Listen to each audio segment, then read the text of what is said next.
all their marketing is all war.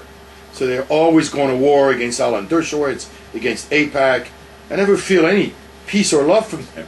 Just feel war. Why? Because it's better for fundraising. Yeah. So if the New Israel Fund gets in trouble because, you know, somebody's figured out that some of their money goes to anti-Zionist groups in Israel, instead of taking it on the chin and saying, well, okay, that's true, we can't control where every penny goes, and so instead of being honest and taking it on the chin, they change the subject and try to turn themselves into martyrs, which really helps fundraising. So that part of it is really annoying. And I think it's wonderful when writers like you expose hypocrisy. Exposing hypocrisy is one of my favorite things.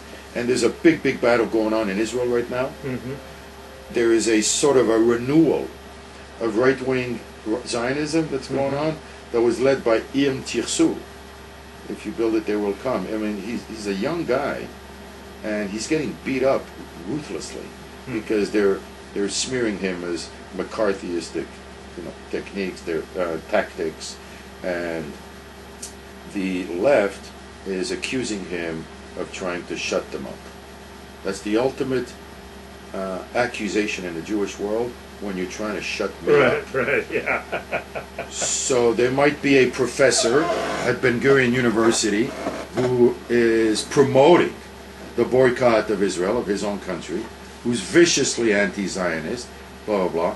So if this right-wing Zionist group exposes him and tells the funders, this is where your money's going, they go completely ballistic on the left. Completely ballistic. And they said, this is McCarthyism, you're trying to shut me up, this is against academic freedom, and you're trying to rein us in, blah, blah. This is the battle that's going on right now. So, and this is what the New Israel Fund is going through. This, they got exposed. Some of their money went to anti-Zionist groups, it's a fact.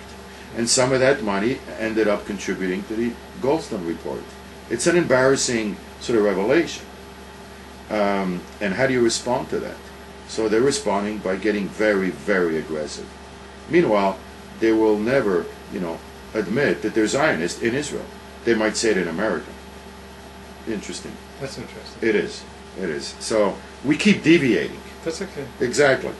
Number 7. What should I pray for? We've been through this one. Yeah, I think. What should I pray for? Forget it. Who should I pray for? The people of Israel.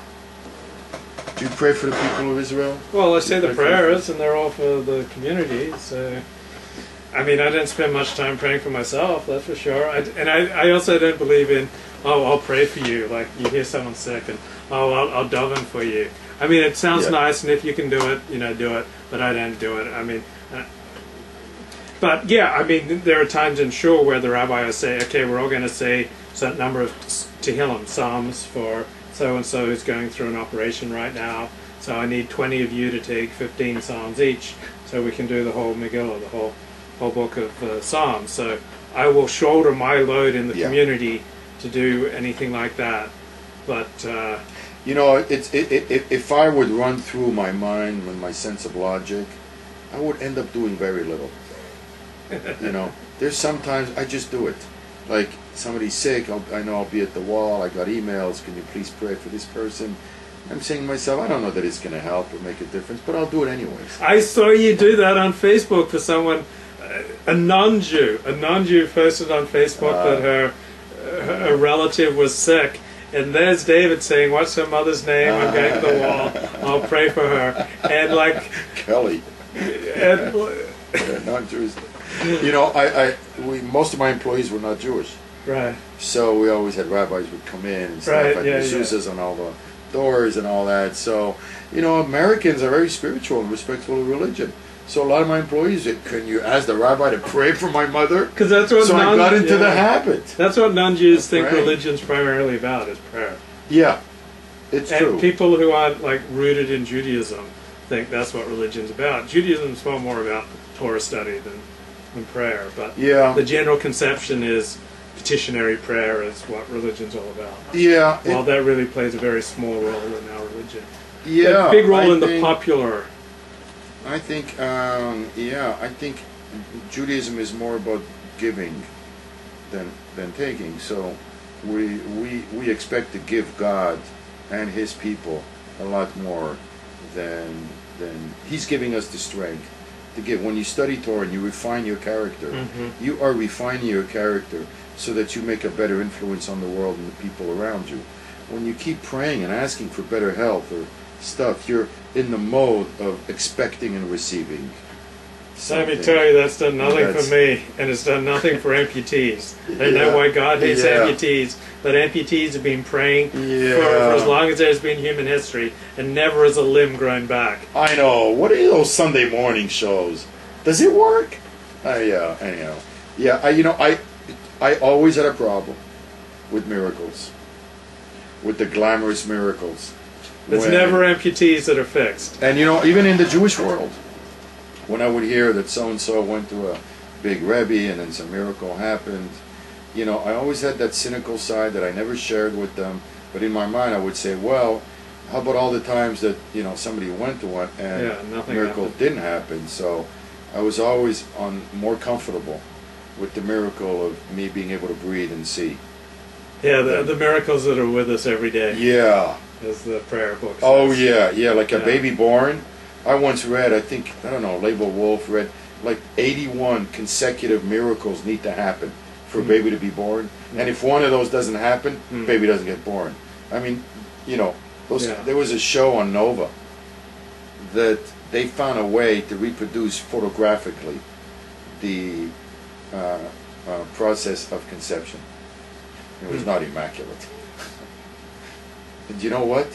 It was one of the most breathtaking things I'd ever seen in my life. You actually, the population of the United States goes on a 1-week trip through hurricanes and floods. 250 million of them. One of them at the end is going to get in, right? And they actually filmed this thing. It's phenomenal. So those kind of miracles. Was that Christian enough for you? No, okay, I'm just thinking of how inhibited I am, because I could have taken that in whole different directions, but I'm not going to touch the photographing of the act of conception. I have nothing to say. The sperm and the egg. Yeah, that's what I meant. Yeah. All right. What small step can I take to begin meaningful change? That's a tough question. I don't know about a small step.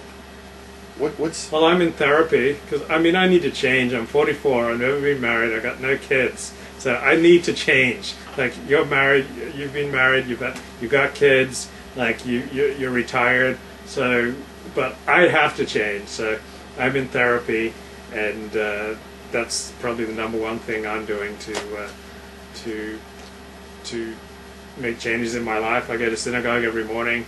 That's a big commitment I'm doing to change my life. I've gone back to school, so training to become a teacher of Alexander technique. And I've been going to yoga the past 18 months, and none of those things are natural for me. None of those. I never grew up, as a kid thinking, I want to grow up to be an adult so I can go to shul at 6 a.m. every morning and study Talmud, or, I just want to go do yoga, or I want to be there with a therapist to confront myself every week. So none of those things are natural. So those are some of the steps that I'm taking to change my life. Mm-hmm.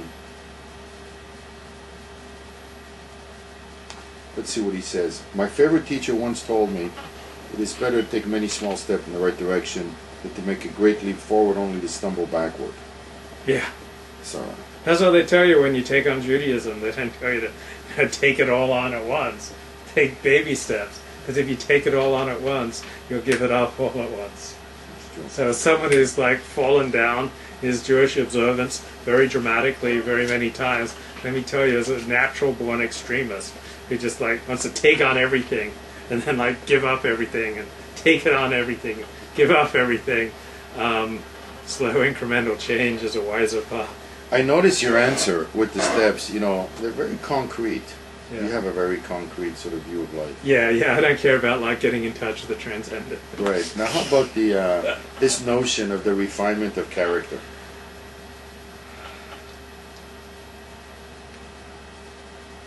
Is that entering your therapy?